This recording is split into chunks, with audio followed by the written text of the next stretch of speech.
everyone, welcome back to Sin City Crypto. My name is David. I'll be one of your co-hosts, and today, like every single weekday, we're coming at you live from our studio here in Las Vegas, Nevada. And what a great show for you to tune in for. We're talking all things Cardano. We're looking at on-chain metrics. We're looking at Charles Hoskinson made the news again. We're going to take a look at what developments are happening in the Cardano ecosystem. So if you are a Cardano fan and you're a member of this channel, throw your Cardano emoji in the chat. We do have a special guest joining us in studio. But before I introduce our special guest, I'd like to introduce you to your special other host who is special in other ways, and his name is Robin. I don't want to know what special is. Okay. You all right, bro? I'm good, brother. Let's move on. Hey, it's your boy, Big Rob, back in the house. Welcome to Sin City Crypto. If it's your first time checking us out, we are a very special entertainment-focused cryptocurrency channel where we take old, boring, and stale information and repackage it up in a fun and sexy way. Old, boring, and special information, and package it up in an equally special way. Hey, I got a question for you, man. What? Is Bitcoin over 30,000 yet? No, it's not. But we're not. Stupid. Yeah. We got a lot of Cardano fans in here. Good news for you guys, as we have, as I mentioned, a special guest joining us in the studio. Adam is the co-founder of NFTXLV, formerly known as CNFTCon, and he is also a developer on Cardano and very tied into the ecosystem. So, Rocco, let's bring my friend Adam. Adam, how you doing, man? Hey guys, good morning. Doing good. Thank you so much for joining us. How's your day been so far? You don't live in Vegas, by the way. So the man traveled here to hang out with us. So big thank you to you, and we look forward to the show, man. Yeah, absolutely. I'm actually from Arizona, so it's not a bad drive up, though. Not too much traffic this morning, and A couple hours. yeah, an hour and a half, 2 hours, something like that. So yeah. Anyway, we appreciate the drive up, my friend. And now another person or company we appreciate is channel sponsor, Cam's Blue Wire Technology.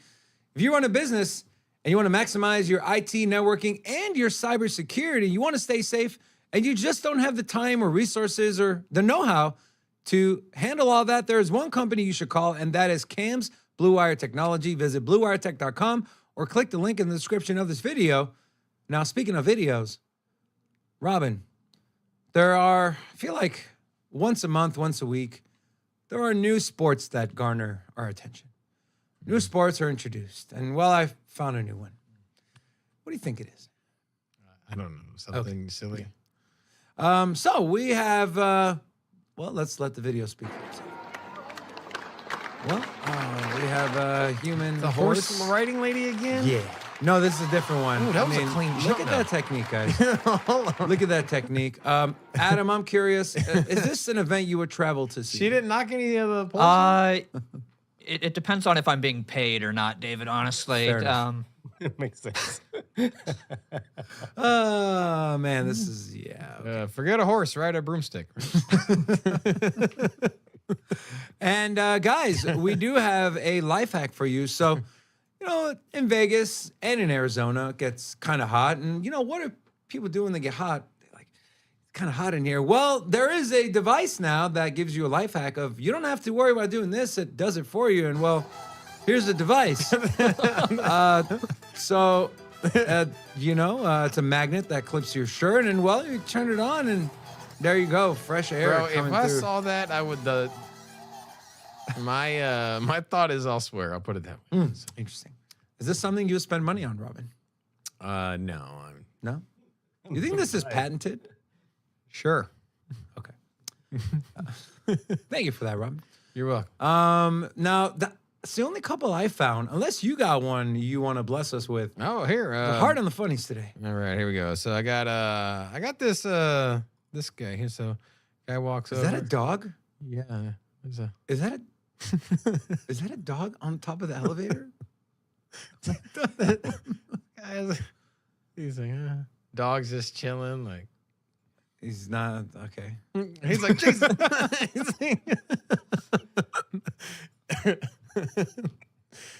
So Hey, at least he helped the dog. What there does you that go. say? The little guy was too embarrassed to bark? yeah. Oh, man. Okay. Well, guys, I found this. At least it wasn't a baby. Yeah. Good job. So I found this not really funny, but I'm curious, you know. So let's say you walk into an elevator and, well, there's Charles. what's the first thing you say to him? And Adam, what would be the first thing you say to Charles if you're caught in an elevator with him? Is it a question? Is it a statement? Yeah, I don't know. For me, it'd probably be like, "Hey, how's it going?" But you know, I've Classic. also been blessed to meet him a couple of times. So How is he in person, by the way? he's pretty quiet, funny, kind of more humble than you might get from some of his videos. Interesting. Yeah. Okay. What about you, Robin? Is there a question burning your mind that you would ask Mr. Hoskinson? I don't know. Maybe some rancher questions. I'm a big farmer. Well, there you go. You're a big yeah, farmer? Like, Yeah, yeah. What's the over/under? How far out are we on defrosting the mammoth? Something like that. You know, the real pressing questions that we need answers. Yeah, you know. I feel like he doesn't at this point. I feel like all of the Cardano news hits the mainstream media before he announces it. You get what I'm saying? I don't feel like you're gonna get any inside scoop on Cardano. So for me, I'm just not even gonna ask about the ecosystem. Yeah. I feel like, you know, there's enough press on that. So if I had a chance to talk to him, seems like he's been a pretty humble guy on his show, you know, with his live streams. And I know he's pretty passionate about his ranch and his cattle and some of his farming. And so I don't know. I gotta grow some stuff in my backyard. And It'd be interesting so, yeah. conversation, taking Charles to dinner. I feel like conversation will go many places. what would you ask him, David? What would I ask him? I'd be like, Charles, I don't know what I would ask him. I would probably be like, hey, man, big fan of Cardano. You got a couple minutes to answer some questions? And then I would just, yeah. I would try to get an interview on the spot. Like I did I'm with pretty Michael sure you Saylor. try to get him on the show, right? I'd 100. That's what I'm saying. Oh yeah. Yeah, you Michael gotta shoot Saylor. your shot. Yeah, I'd be like, hey, Charles, I know we're in an elevator. We got 30 seconds. You got a second? I've got a podcast. We're in an elevator. Let's He's do like, this. and then all of a sudden you hit all the floor buttons. Like, Pull the kill switch. like yeah, so Yeah, hit that emergency stop. Yeah, we just need 30 minutes, 30 seconds. For Look, this, we got a minute. We're stuck in here anyways. you know, Let's answer if you some jump up and down in the elevator when it's going up, it will lock up and get stuck. Just so you know. questions. Life hack. Yeah, Thank you for today that, I Robert. learned. There we go. I learned that on Christmas Eve one time in an apartment building where the drunk friend I was with was like, "Watch this," and then the elevator tech did not live in the city because they were very far away, and it was Christmas Eve, so I got So stuck it in a was, tiny elevator one time too. It was terrible. it was a real life silent night. So there you I go. was gonna say more mixed nuts vibes. Did you have like one of those little Fisher Price toys to Dude, keep I yourself was entertained? literally in a box just yelling at this guy for 3 hours, bro. Just it was, and then Help, please. And then the people that lived there were just outside the door, just giggling because they could hear me just cussing them out. So. You know who else is giggling? Is the Bitcoin maxis. And so, you know, I don't really follow politics outside of our country. I don't really follow politics inside our country unless it pertains or has any impact on my space and cryptocurrency. And well, we know the country of Argentina have been dealing with mass inflation over 100%. People are losing purchasing power. It's turning into a modern day Venezuela, which Venezuela is a modern day Venezuela.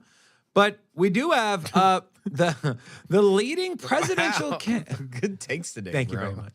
We do have the leading presidential candidate in Argentina who had an interview. Now, this is in Spanish, but there is subtitles. But listen to what he has to say about Bitcoin and crypto. This is very interesting. Rocco, pull up my laptop.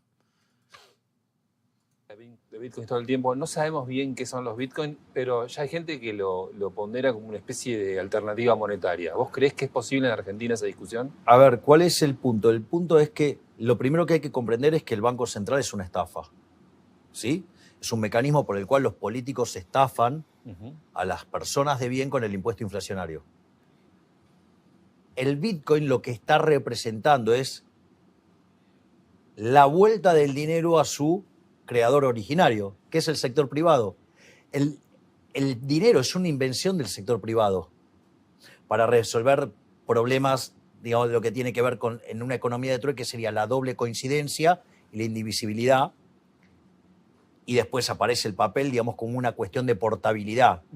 O sea, porque en realidad vos tuviste distintas monedas, o sea, tuviste el lino, el trigo, digamos, la sal, de ahí viene salario, de ahí sí. la superstición de si se cae la sal en la mesa, y eso evolucionó y las monedas que eligieron los agentes, que fueron los individuos, eligieron la plata para las transacciones chicas, el oro para las transacciones grandes.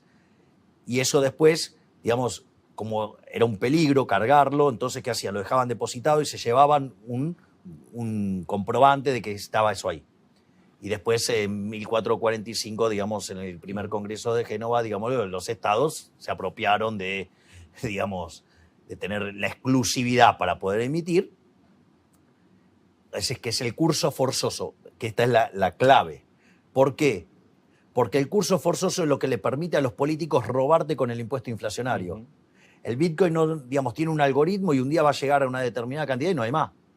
Y puede competir con otras monedas. De hecho, compite contra Ethereum, compite contra otras. ¿Y qué es lo interesante? Que es la vuelta al sector privado. Pero ¿cuál es el problema? El problema es que los estados no te van a querer ceder que el curso forzoso, porque del curso forzoso te estafan con el impuesto inflacionario. Entonces, el Bitcoin es la reacción natural frente a la estafa que son los bancos centrales y que el dinero vuelva a ser privado. Y la contracara es que los políticos ladrones no te van a permitir ir contra el... You know, Robbie, Y you sí, muy interesante aquí. You know, Bitcoin es el no, like truth, huh? all jokes aside, though, the guy, like he just shilled Bitcoin for anyone who doesn't understand why Bitcoin is so important. And so He's got a nice hairdo, though, bro. you've talked about this all the time: inflation, it being a tax on the people. It is. And man, what an interesting take. This guy is leading the polls. The election is in October. He is leading. He's at 45%. So unless something happens, there's a good chance he's going to be the next president of Argentina. But here's the thing. This is common political language that you get from candidates. And then they get into office and then they hit a roadblock for whatever reason. They try or get manipulated. You can look at like healthcare, for an example. It's a very, very common topic for candidates to talk about. Oh, we're going to lower healthcare. We're going to make it free. We're going to tax this or charge these people. And big pharma or comes in. insurance companies are going to pay here. Or we're going to do this to pharmaceuticals. And they get into office and it never really plays out that way, right? Now, I think just a simple conversation, I think going in front of broadcast media, being the leading candidate, having a microphone and saying that, hey, the financial system we have now is a fraud. It's a fake. They're stealing from you. And here's a solution, Bitcoin or crypto, if you want to throw that in there. And so that is an obvious truth, right? And so the obvious truth is fiat is theft. And, well, hey, crypto can be transparent. Bitcoin at least is not really manipulated. Can be On a protocol level. On a price protocol level is not manipulated. Price can be manipulated. Yes. Supply cannot be Protocol manipulated. level cannot for the most part, unless the miners decide to vote on something or on a BIP. But that's very few and far between.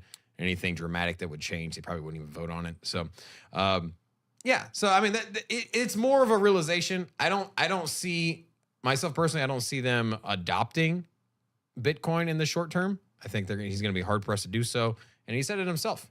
It's the government and the central banks that would not want this because it's a direct competition. And so for that reason, I think it wouldn't happen. It wouldn't materialize. But it's a good conversation piece and it's a good awareness of where we're at. And you're not going to be able to run for office, no matter what country you're in, and not have to ask questions or answer questions on crypto and Bitcoin. So, You know, I just think back to a couple things. One is RustyBot, you're absolutely right. When Argentina wanted money from the IMF because the inflation problem that persists out there, the IMF said, we'll give you money if you take an anti-crypto stance, which they did. Argentina was getting ready to roll out more use cases and adopting Bitcoin in their country until the IMF stepped in. So once this president gets in, if he does get in, will the same narrative come forth? And also one thing I get reminded of as well as I watch this is when we used to do our street interviews. And do you remember we ran into that couple from Argentina in front of the Cosmopolitan? yeah. and we had about a 15-minute conversation, and they just lauded about Bitcoin and the potential it can do and how it can help save the people of the country that he's living in and his family. And so we're going to see more and more of this narrative start to come about. Adam, what are your thoughts on this whole thing? Do you kind of share the same stance Robin does as far as it's just lip service, or do you think it's just a net positive, even if nothing happens, just that people are talking about it? Yeah, I think it's great that we're openly asking these questions. We're openly discussing it. So is it going to change overnight? Doubtful. You know, I know a lot of us want to burn the fiat system to the ground and replace it and have this sound monetary policy that can't be tampered with. But like he was saying in the interview, you know, the big banks, the big government aren't going to go away right away. So I think it's a step in the right direction, and we'll see. And yeah, for me, whether or not you're pro-crypto is one of my voting hills to die on. So, you know, I think we're going to see that start to transcend a lot of party lines and be more of a platform that you need to have a stance on one way or another. I was having dinner with my dad yesterday, and he brought up politics. And yeah, I was just kind of listing through all the crypto, the people that are supporting crypto as far as the candidates, and I think it's going to be a common talking point. I do want to give a little shout out to the chat here, guys. If you are new here, or ladies, if you're new here, say hello so that way we can drop an hola back at you. We got Yellow Pin, Crypto Agnostic, Verderi, Terrence Jackson, Cody Sword, and Jans Briava. And to all of you, hola! Welcome to Sin City Crypto. Also, Maybe Badiadi. Maybe Biadi. He became a hodler, so he joined the hodler club. So big shout out to you. Welcome to the community. And then lastly, we got about 50% like ratio, 80 likes, 85 likes, 170 viewers. So do us a favor, hit the like button. And if you've hit the like button, the chat seems like it's falling asleep here. Put an hola in the chat. I already see a few holas in there. So Also, let's get an hola train going. Jan said Argentina finance is getting quite messy. Get it? Messy. Rocco? Lionel Messi. Lionel That was Messi. a good I see what one. he did there. Okay. Lionel Messi. That was good. But Rocco takes orders from Robin. So, all right, we do have this piece of news. Exactly. We have this piece of news from another South American, well, Central American country, is El Salvador. So this was tweeted out by Bloomberg Crypto. Sorry, this was X'd out by Bloomberg Crypto. El Salvador President Nayib Bukele scared off Wall Street by embracing Bitcoin. 2 years later, the bond rally he's overseeing is proving too lucrative to resist. Those are up 70%, and it has garnered the attention of the likes of JP Morgan and Eaton Vance as they are looking to get in. And so my point in sharing all this is, one, Bitcoin is global, it's borderless. It does not matter what the US does because it is full steam ahead across the globe. And also, you can't talk about monetary policy. You can't talk about the future of money. You can't talk about the future of people's finances without speaking on Bitcoin or without Bitcoin entering the conversation. So, bullish, very bullish. Now, I'm so happy we have you here for this, Adam. I was going to show this yesterday and get Mance Harmon's take on it, but we had to let him go. We had already kept him over his allotted time.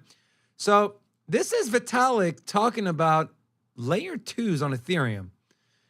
And listen to what he has to say, okay? So, let's hear what he has to say.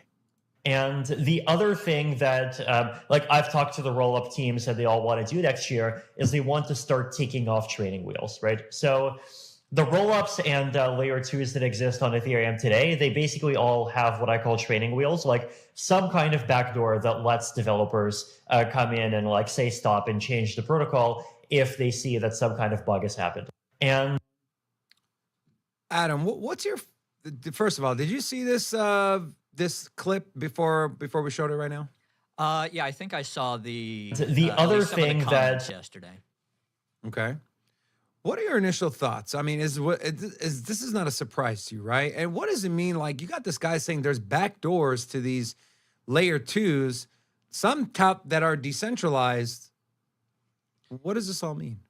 Yeah, I mean, that's at the end of the day, right? A lot of people say decentralized, but if there's a secret backdoor that only a small handful of people have access to, that I don't know, it kind of shoots dead in the water. you think It's it's not a surprise, though, you know. Do you think it's necessary? No, but it is painfully hard to do enough testing to really make sure that you got all of the bugs out, you know? So it's 6 of one, half dozen of another. It's terrifying to develop something and want to put it out there and make it decentralized and hope that you didn't miss something, you know, because your reputation and everything else is on the line. So I guess bullish that they want to take the training wheels off and they think they're ready to do that now. But yeah, not really a surprise for me that they had them to begin with. Rob, he called them training wheels, but they're essentially backdoors. Do you think it's necessary, being that we're such a new space and new technology? Is it necessary to have these backdoors? But he doesn't say backdoors. I think He said backdoor. Yeah, he said back. He said backdoor. Oh, did he? Yeah. Okay. Well, the thing is, here's the thing. I think we think of backdoors as an exploit, right? And I think that's just why that term kind of burns when you hear it, because the token developers will have a backdoor and they'll just rug the whole project. So I think that is where the stain comes from, at least when you hear it. Now, I think when he's talking about backdoor, it's more of the developers being able to audit and change the code and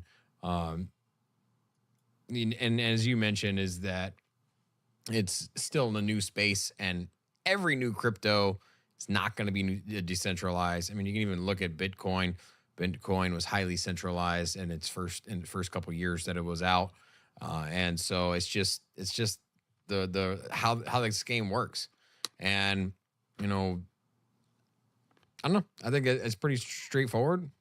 Here's the thing: most projects like to claim to be decentralized. They like to tout all of these different nodes and say, hey, look how much we have in staking. But unless you have time under your belt, I think that's the biggest indicator of decentralization and also safety. And both of those are needed when you have a ton of money locked up into your project. If you're growing, you're large, a lot of people are relying on you to, keep their tokens safe. And so, I think that's exactly what it is. Well, that's we why. actually Remember when Solana first came out? They're like, "Oh, it's so decentralized." I'm like, "Is it?" Yeah, we actually had something similar in Cardano at the start when the Shelley fork happened and we started running community stake pools. There was a decentralization parameter that the powers that be could scale from 0 to 1 to say how much of the block production was going to be BFT and how much was going to be community. And so we slowly tapered that down to 0, and now it has actually been removed from the code.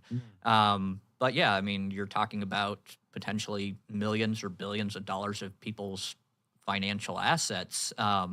So I think, it's not the end of the world to have that while you're proving that the concept works, as long as hopefully nobody finds it and can exploit it to steal from other people. And yeah, hopefully it is eventually removed, particularly if you're going to advertise your product as being decentralized. Not to say that everything even needs to be decentralized necessarily. Right. And I've said, centralization and decentralization both hold a place in our ecosystem. It'd be interesting to see, though, with the advancement of AI and technology, that as 2-3 years from now, these backdoors or these training wheels that are there, is AI and that new technology going to be able to do exactly what you said, Adam, is get in there and potentially, take money from people, sabotage the network, whatever the case may be. Let's move on to the markets. And today's market segment is brought to you by channel sponsor, I Trust Capital. If you are looking to hodl your Bitcoin, your XRP, your Ethereum, your HBAR, and you want to enjoy your gains tax-free in retirement, you're going to want to set up a Roth IRA crypto account with the leading company in that space, and that is I Trust Capital. do us a favor. If you are going to do that, use the link in the description of our video. It helps our channel, and it also helps you, as you will receive a free $100 once you fund your account. Now, Robin, what are the markets looking like? All right. So we got Bitcoin sitting at that similar range, $29,293. A little down. A little down from where you were yesterday. Let me see. There's the chart. Well, actually on the 24 hours is kind of where it is, but a little pullback from early this morning. Taking a look at the 7-day, you can see that we were testing the 30K range a week ago, and we're slipping a little further away from that. On the 1 month, you can see that we've been trading in this range, and we are almost at 2 months now with the, let's take a look here. So let's see here. So we've been in this 30,000 since June 21st. Almost 2 months. Yeah.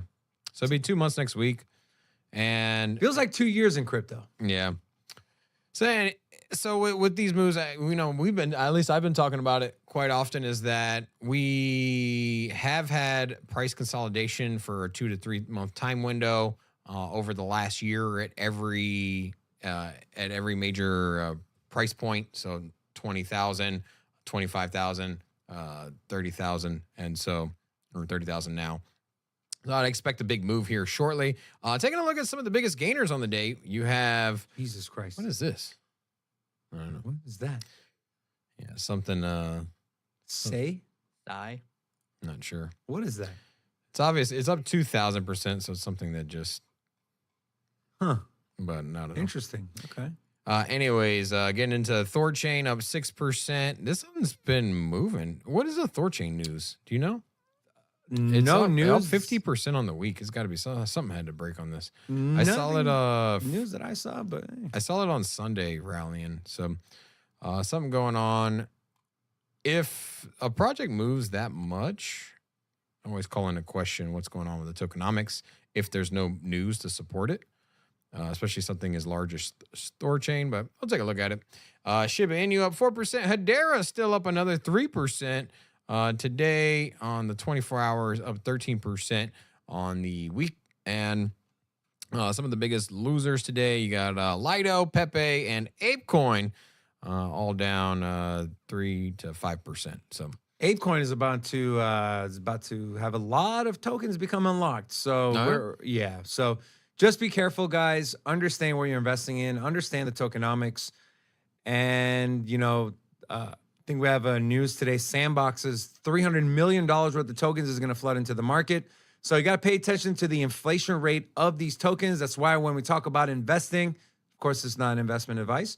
Talk about investing, you want to pay attention to what percentage of the supply is already circulating compared to the maximum that could potentially exist at any given time. And if it's under 85, 90%, you want to look at their inflation rate schedule. When is it going to be unlocked? And we actually have that. We're going to probably show that a little bit later. But I do want to talk a little bit about Cardano. So I do have a Cardano chart here. Just some support and resistance lines drawn out for you guys. So this is Cardano on the daily.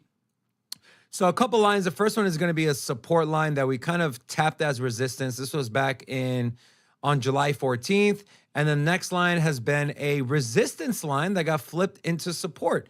And that is where we're trading now. So we are in a falling channel. Some people call it a falling wedge, a falling channel. Some people call this a bull flag, but I wouldn't really call it a bull flag. Doesn't really, the flag's got to at least start a little bit up here. This is more of a falling channel. Either way, those do typically break to the upside. If we do retest support again, that number that I'm looking for, and I'll put a flag right here, depending on when we hit it, let's just call it 26.9 cents, which, guys, if you're an investor in Cardano or you hold a token, you know that Charles, the team, they do not give a crap about token price. They don't give a crap about who invests in their token and if they're making money or not. That is evident. They have not taken a single dime of VC money. So if you are invested in Cardano, you got to be patient. This is a turtle in the race, but what they're building is absolutely phenomenal, and we're going to talk about that. Let's start here. Let's start with Charles Hoskinson blasts Ethereum's staking process, And to which this video, this is where Charles commented. Let's hear what, this is an Ethereum developer. Let's hear what he had to say. Actually, just personally, I'm staking actually a little bit less than the average. So there you go. What's the incentive? Why aren't you staking all of your ether? Like, why haven't you just aped all the way in? I think part of the reason is that when you make the sausage, you know how it's made. And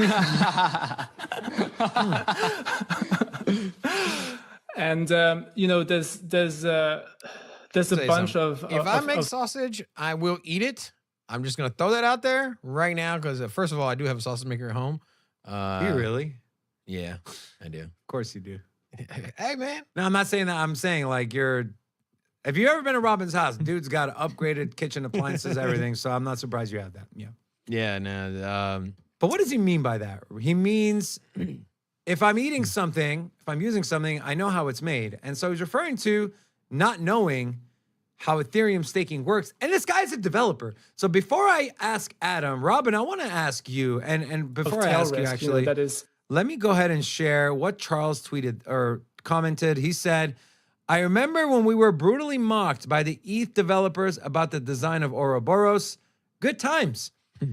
Robin, what does that say when you have not only the developers, but also the founder of a project, in this case, Ethereum, saying that they don't even stake their tokens in their own project they created, that staking is necessary to solidify the chain and to... If he would have said anything other than that stupid ass sausage comment, I would have rolled with it. Because here's the thing, like, maybe you need tokens to provide liquidity. Maybe you have something going on that you need with the foundation. I don't know, marketing. I don't know. Sometimes you just need liquid assets, right? And whatever the case may be. Sure. Why not? But when you sit here and say that you see how the sausage is made, that term is, it's not because sausage making is ugly. It's because it is disgusting, right? I've actually watched the video. And you go to some of these sausage plants, particularly the hot dog ones, and that's where you get all the meat byproducts that are ground up. And so it's not a term that people use for anything that's other than just like, you got like snouts going in there, feet, Look, and intestines, me and my skin, like eyeballs. Me and my two boys, my 10 and my 8-year-old sons, we watched the How It's Made episode on hot dogs. And after they watched that, like, yeah, we're never eating hot dogs again. Yeah, it's and I think it's more, but what would be so disgusting? I think it's the fact that they don't trust the on the protocol level, the staking yet. And maybe it's just time. Perhaps they believe in the code, but they're just hesitant to stake because of security concerns that could arise. But it just speaks to where they're at in the project. Now, if they're advocating for their community to YOLO in and pour all of their Ethereum, and well, it's kind of tough to, ask somebody to put their money where you won't, especially when it's your project. That's a great point, especially when you're the one that built it. Now, Adam, when it comes to this stuff, you are much smarter than Robin or I. What can you call me dumb, bro? Pretty sure that's what you just said. Robin has selective hearing. Now, Adam, just real quick in layman's terms, what is the importance of staking? Why is it important? And what are your thoughts on the way Cardano is staked and Ethereum and this whole mess? I know I kind of threw like 3 things at you, but First and foremost, if I make a sausage, I would also probably be doing that because I intend to eat it. So that is a really weird turn of phrase to use to say why you don't want to participate in the protocol that you developed. So yeah, big top, real quick, high level things that I could think of is you do have this locking and unlocking period with ETH staking. So like Rob kind of said, maybe you need liquidity or you get better gains by playing DeFi over somewhere else, and you can't actually participate on the ETH side of staking. That's good. Don't use how the sausage is made quote. But yeah, why is it important? Because when you're a proof of stake blockchain, stake determines who makes blocks. So it actually has bearing on the decentralization of the chain. It has a bearing on whether or not blocks are getting made reliably and who's making those blocks. And then, of course, rewards and everything else downstream from that. So hopefully we'll see Ethereum have more active participation and staking as time goes on and people trust it more. But I do think that the lockup period, which is a fundamental difference between the ETH model and the Ouroboros Cardano model, really makes a lot of difference there, because I, myself, Charles, and pretty much everybody else, we have all of our ADA staked and making rewards, helping to validate the chain and make blocks, and we can go and buy NFTs or do DeFi games in between snapshots and have it as an actual liquid asset to us as well. So it's Would really you interesting. be able to, Adam? Would you be able to expand on what Charles meant on that comment? Will you pull it up again, there, David? Yeah. And so, as I'm not quite as familiar with the Cardano ecosystem and some of the different roadmap upgrades, and especially the Ouroboros. So what was he referencing here? Yeah, so I mean, he's essentially referencing kind of the years of vitriol that have gone back and forth between these two communities, right? Of saying Cardano's just a wallet, it's just a ghost chain, it's never going to go anywhere.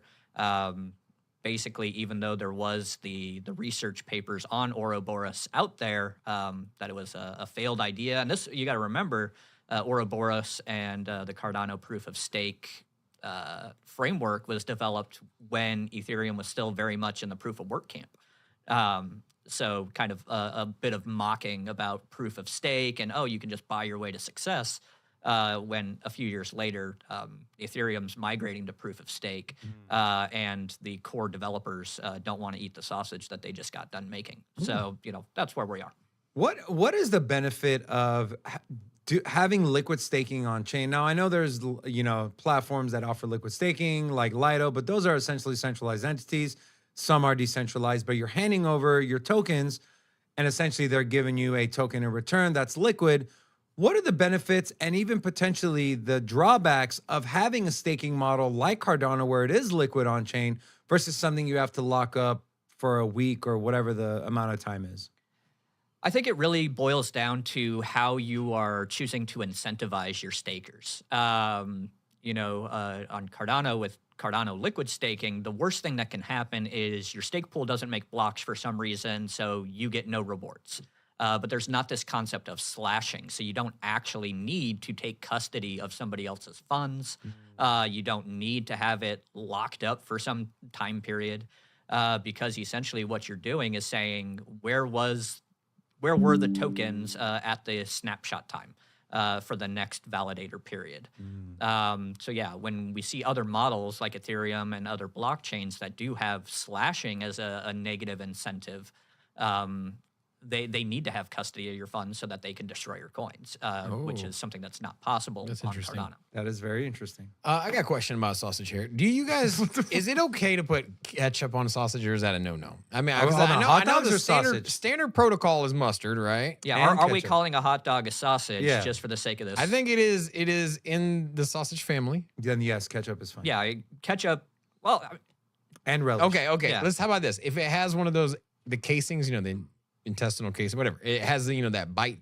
If it's what you would deem as a sausage, not a hot dog, are you going ketchup or no? I'm going barbecue sauce, to be honest. Stop it right now with the barbecue sauce. Well, barbecue sauce or a good brown mustard, all the way. Brown mustard.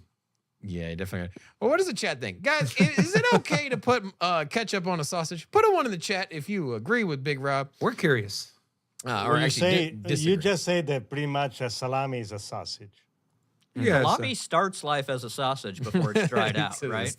Hey, you're talking to an Italian here. Adam. So you're gonna put ketchup in a salami? Yeah, put a 2 in the chat if yes. if it is a sin to put ketchup on a sausage. Put a 2 in the chat. Get that red corn syrup. I can't take this, guys. Rocco's gonna walk out. I agree with you, Rocco. Me and you after all of it, we this know is you what two. made Rocco after quit. the show, me and Rocco are gonna go get some bratwurst. We're bringing the ketchup. And no, we're not gonna bring the No ketchup, ketchup. but we will. No. We will bring the mustard though. I want to give a shout out to Miss Teen Crypto in the chat. Miss Teen Crypto, what's up? How you doing? We need to bring her back on the show. It's been Yeah. a very long time. Now, real quick, a little shout out to the chat here. If you are new, say hello so we can drop an hola back at you. We got BC Alf, Woods Galore, River, Benjamin Coles, and also Web3 MCT has joined the Hodler Club as well. So Welcome. big shout out to you, to all of you. Hola! Welcome to Sin City Crypto. A lot of twos in here, more twos than ones. 2 is no ketchup. 2 is no ketchup. Then what do you eat it with? Mustard? Yeah, I like mustard too. That's Why can't classic, you have, man. Why That's can't the, you have that's the whole both? point. Why can't you have both? And barbecue sauce. I mean, we I'm not actually saying, had this I'm not saying conversation you, when we were talking burgers in a Twitter space the other night. And so you got like mayo, mustard, and ketchup. You can only pick up to 2, but if you go all 3, you're some sort of monster. That was the consensus. Mayo ketchup. Either way, guys, where's this conversation going? I know where it's going next. It's going to some drama surrounding Cardano's ecosystem. Now, Adam, you are very tied in to the ecosystem. You go to a lot of meetings. You were just in Edinburgh, where you guys discussed, I believe, governance. Yeah, the new governance updates. The new governance updates. And so I found this on the Cardano Foundation on their website. This is through Cardano Times on their Medium channel. The founding entities of Cardano are competing with its community. So in a bombshell report, the founding entities of Cardano, including IOHK, which is now IOG, Emergo, and the Cardano Foundation have been accused of unnecessarily competing with their own community-led projects and stealing their ideas, per a report released by Cardano Scan founder Ashish, that last name. The founding entities of Cardano are being accused of competing with community-led projects and unnecessarily, with damning evidence, allocating valuable funds that could instead have been dedicated to valuable education onboarding initiatives or furthering the ecosystem's growth with concrete action. So, I'm slightly lost. So what's going on here? So I know, and I'm going to have Adam explain because I believe, Adam, you were at, we talked about this before the show. You were at a meeting or what exactly was that? Well, this morning I was at the Cardano Improvement Proposal Editor meeting right before I rolled into the office, and I had picked this up on Twitter while I was, and it's Ashish, not hashish, for the bad. chat. But Ashish. yeah, I had picked up on some of this chatter, and it's been, kind of a topic of debate amongst the community for a minute anyway. But what do you expect your foundation and your founding entities to do, aside from make kind of all the same products that everybody else is trying to make? So where this really came from, I think, is the Cardano Foundation just announced a beta of a new blockchain explorer, which you'd think, okay, yeah, your foundation, for your blockchain is making an explorer. That's cool. And what Ashish was drawing some correlations between the user interface design of that new explorer and his explorer that he's developed open source for the last 3 years, which is called Cardano Scan. But, for me, it's 6 of one, half dozen of another. There's only so many different ways that you can show what's happening on a blockchain. And in my opinion, almost everything on Web3 looks identical.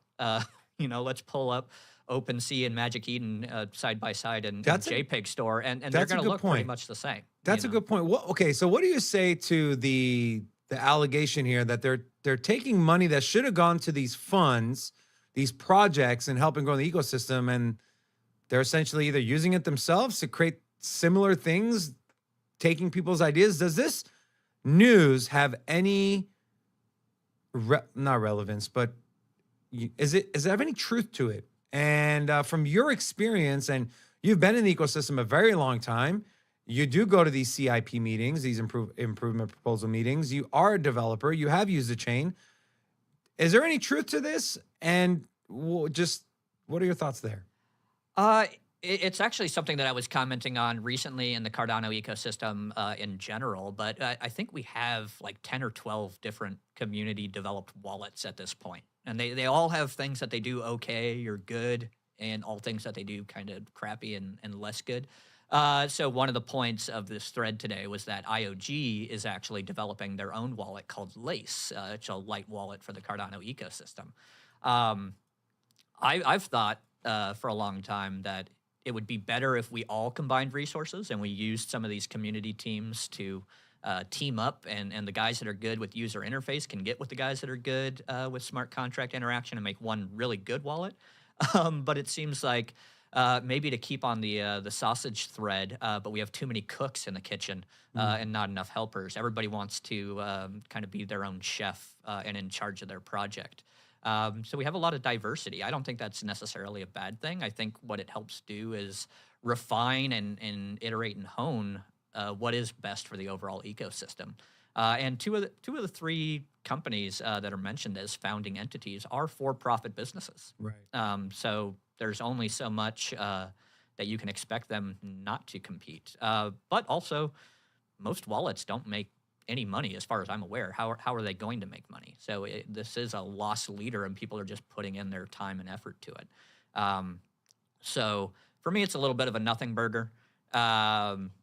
And yeah, kind of, I've been doing web design for 10 years, 12 years now. Part of what you do is you go out and comp the competition, right. And take what you like from their site and use it in your own. So nothing really surprising here, in my opinion. Okay. Rob, you got anything else to add to this before I move on? No, not really. Okay. Let's take a break from Cardano and talk about the SEC, our favorite government entity. Ooh. Yes. What are they up to? Well, they delayed the Grayscale ruling. SEC delays ruling on Grayscale's Bitcoin ETF application. Will the decision arrive in 3 days? Many experts, including James Safer from Bloomberg, who's joined our show plenty of times. Today was the 160-day mark to where the SEC customarily gives a decision on. And so here, getting into the article here from the Bitcoinist, Grayscale Investments, the renowned digital asset management firm, is yet to receive a decision from the SEC regarding its application to convert its Bitcoin trust into a spot ETF.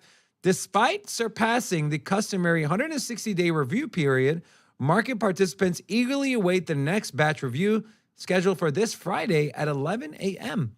While the decision could extend into September, Johnson, which is a finance lawyer, Scott Johnson, suggests August remains a promising time frame for a ruling.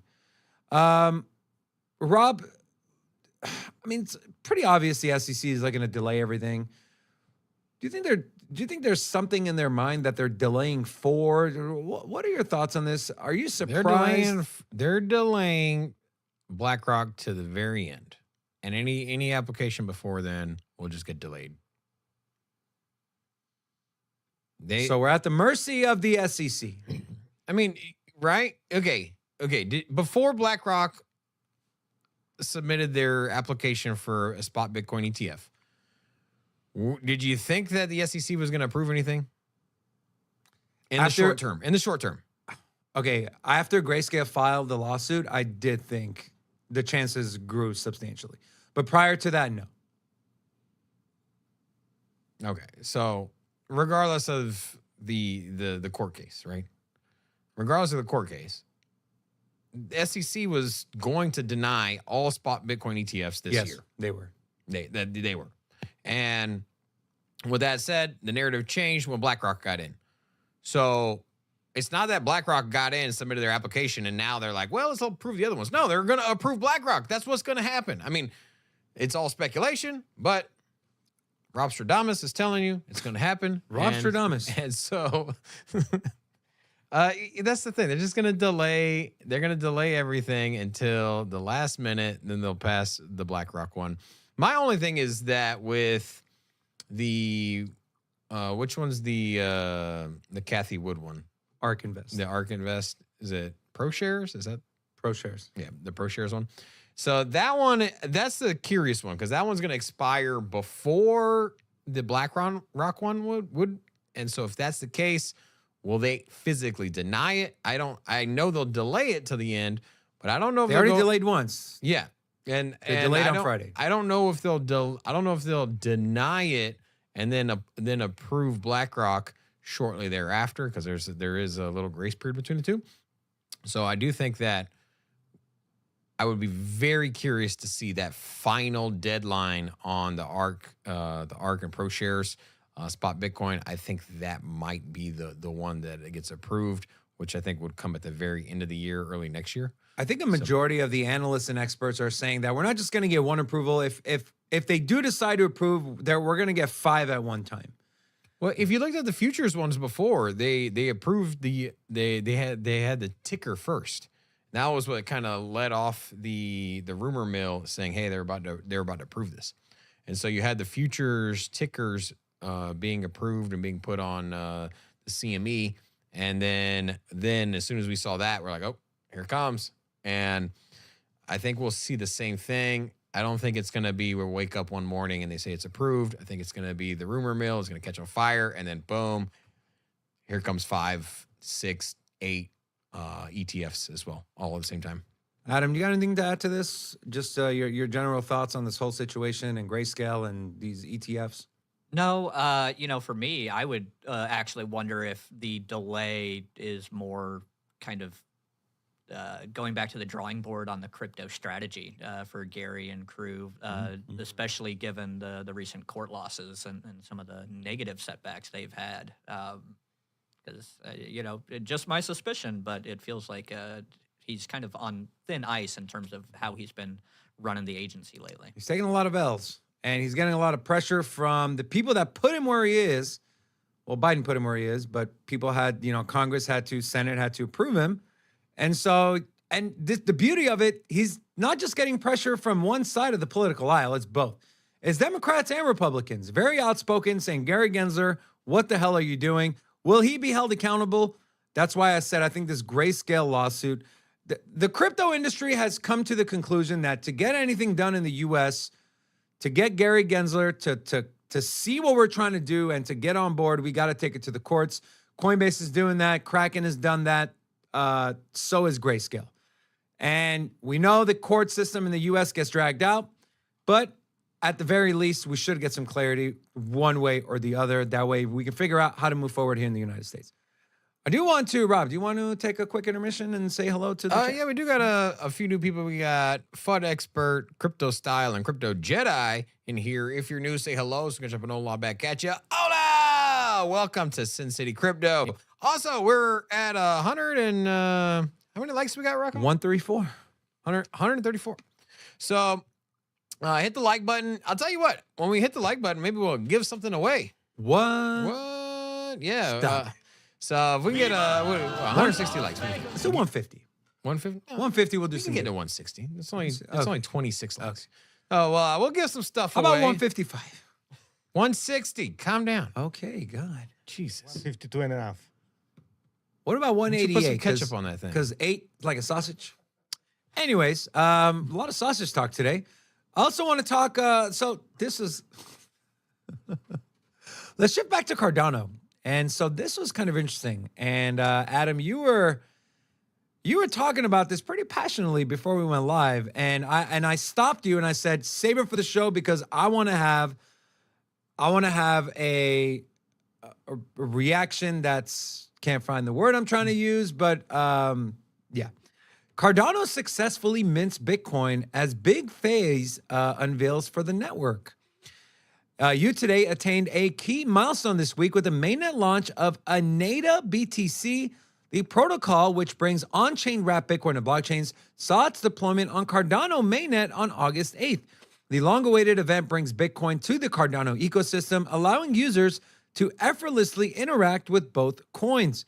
The integration of wrapped Bitcoin with the Cardano ecosystem is noteworthy as a purposeful endeavor to draw a wider audience and total value locked from Bitcoin. Now, Adam, what are your thoughts on this? And what were you going to tell me before the show, before I cut you off? Yeah. Well, first and foremost, I love what passes for journalism in the crypto space. Can I just say that? Yes, please. So this is not Cardano. ANATA BTC is a project on Cardano. They've been around for, I want to say, at least a year and a half, about 18 months at this point. And they are promising something that's called wrapped Bitcoin. But if you understand how the Bitcoin network works, usually when you go into something like a bridge or anything else, you have a multi-sig wallet or at least some sort of layer of protection. But from reading the white paper on this project right now, it seems like send Bitcoin to our wallet and trust me, bro. And for Really? that reason, I'm out. We have some other things like synthetic Bitcoin on Indigo and others that for me are a lot safer. I think I told you about a WAN chain that just launched as well. But for me, yeah, I think this is a sell the news or buy the hype. I don't know, whatever you're supposed to do. But for me, I'm So not you're touching it. so you're saying what this project is telling you is send us Bitcoin, send us your Bitcoin, and we'll give you a derivative or a synthetics version, which is CBTC, Cardano Bitcoin. Is that not how does the other wrapped Bitcoin work on these other chains? Are they similar, or do they have different protocol in place, or do you even know the answer to that question? No, I mean, that's kind of what a lot of us in the smart contract crypto crowd have as a criticism of the Bitcoin network as it stands, is that Bitcoin does one thing really well, which is give you self-sovereign ownership over your assets in your own wallet. But it was never meant for things like, locking it up so that somebody else could have your Bitcoins and play with them. That wasn't ever part of the idea. So I think about as far as we can get on Bitcoin as it stands is a multi-signature wallet where you're relying on, essentially a Mexican standoff of the signers to all do good with that wallet and not take advantage or do the rug pull sort of thing. But yeah, so that is fundamentally true of any and all wrapped Bitcoin bridges, regardless of blockchain. There's only so much you can do in terms of locking up Bitcoin on the Bitcoin network. So yeah, there's always a substantial layer of trust me, bro, when you're buying these wrapped assets. And since I don't do a lot of the DeFi, it's not a problem for me. I like to hold the L1s and just hang out there. Interesting. What are your thoughts on that, Robin? If you have any. I haven't personally ever found a use case. I know that there is a need to have wrapped Bitcoin. So for whoever uses it and needs it, I know it's there. I personally just don't see any reason to use it. So for me, I'm just gonna stay away from it. I know there is potential to burn your Bitcoin if you don't do it if you don't wrap it the right way, send it to the wrong address. And is there just too much risk? I know we kind of talked about this, Rob, and I shared a I remember asking somebody, I was like, why would you ever do that? And he gave me like a really long explanation with many use cases, and I was like, oh, okay. So there's a reason to use it. It's not just. But is it too risky? It's not gimmicky. Well, I mean, it depends on if your use case is worth it, and a lot of times the worth it means you're going to make money somehow, or way, shape, or form, or of one kind. And so, yeah, if that's your thing, then, have at it. I would look at this just in the same way that I would look at any other project. If it's new and untested and you don't know who the founders are, just because they might not have launched the token in the same way that we've seen other new projects, you should still look at those projects in the same way when vetting it to see if you trust them custodying your Bitcoin, because that's essentially what they're doing. Adam, I want to ask you, and this is, this question is for our community. I do have someone, a friend of mine, and I'm not going to tell the full story or his name because it's something he didn't want to talk about, but they lost a lot of money trying to stake. They got scammed. They ran into some issues. What advice would you give people who are looking to stake to maximize and get a return? And also if they're doing it because they enjoy the network. I know Rob talked about this when he first started getting into Cardano. He staked his tokens through his Daedalus wallet because he liked the chain and he wanted to help secure the chain. What advice would you give to people who are looking to do that, to stay safe, to make sure that, the correct safeguards are in place so they don't lose their money? Yeah. So I would say always trust Cardano.org as your source to find your wallets. Things like that. Make sure you're not potentially using a compromised or malicious piece of code. And then aside from that, there should really not be any transference of of your tokens in order to stake on Cardano. So all you need to do is put in your seed phrase, your mnemonic, restore your wallet, and then usually your wallet right there inside of the wallet interface will show you all the stake pools, and you kind of just pick your favorite one that's hopefully not saturated, and say, I want to start staking. And there is, I think, a 2 ADA deposit when you start staking. But aside from that, like if you got 100 ADA or 10 ADA or 10,000 ADA, regardless of how much you have, that should stay in your wallet the entire time. And then, it goes back to all of our good old trusty standby crypto market in general. Best practices: use a hardware wallet. Don't share your seed phrase. I was just gonna say, I have a Trezor, and that's where my Cardano is, and that's where I stake from.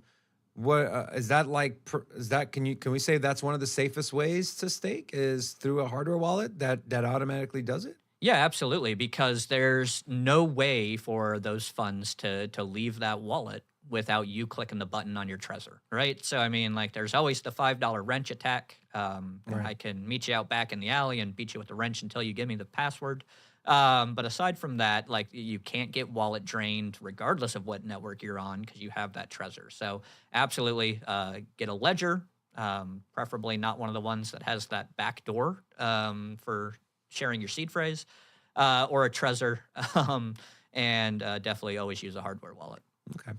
Now, Adam, not only are you an avid member in the Cardano ecosystem, but you're also the co-founder of NFTXLV. If you guys remember last year, it was CNFTCon. In my opinion, the best NFT convention. I would put it up there with the best crypto convention in the entire year. I mean, they were in Vegas. Everything was done. I remember Rob and I walked in, and our first impression was, this feels like Bitcoin Miami. This feels legit, not like some of these other smaller, weird conventions that we've gone to. You're like, what the hell is going on here? Now, I want to ask you, tell us a little bit about NFTXLV, what people can expect coming there. And while he's doing that, if you want to come to NFTXLV in Las Vegas, September 29th through October 1st, put a 5 in the chat. Put a 5 in the chat if you want to come. We might do something special for you. So, Adam, please. So we rebranded. We were CNFTCon last year, which was a little bit too Cardano-centric for everybody's liking. So we changed the name to NFTXLV. And our goal is actually just to be, hopefully, the largest community celebration of kind of like tokenization in general. Across blockchains, because the community is so passionate. There's so many awesome people in it, and it really goes. You've got a lot of NFT projects that have fungible token projects that have DeFi related things going on, staking, whatever you name it. That we wanted to bring everybody together, have a big party here in our home of Las Vegas and city. Known for the party, known for the nightlife, and really just get everybody into a big room. So I heard you can meet like the Sin City crypto guys out there. What? Maybe, yeah. That is true. That is confirmed. Other minor guests like Charles Hoskinson is going to be minor guest. Yeah. Okay. Nothing compared to the Sin City team. Am I right? My man. Yeah. Adam, I'll give you $20 later. Yeah, but we've got a great turnout from other blockchains as well, like VeChain and some other projects coming out. We're excited, man. We have a booth there. We're going to be there all 3 days. We're excited to meet those of you that are going to come. Now, Adam, I heard you want to give away some free tickets. Yeah, let's do. I see a lot of 5s in. You want to pick a couple, 2 or 3, however many you want, man.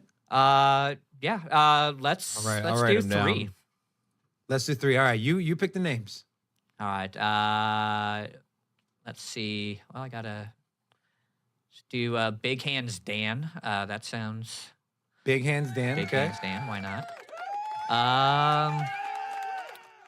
Let's do Crunk C. Crunk C.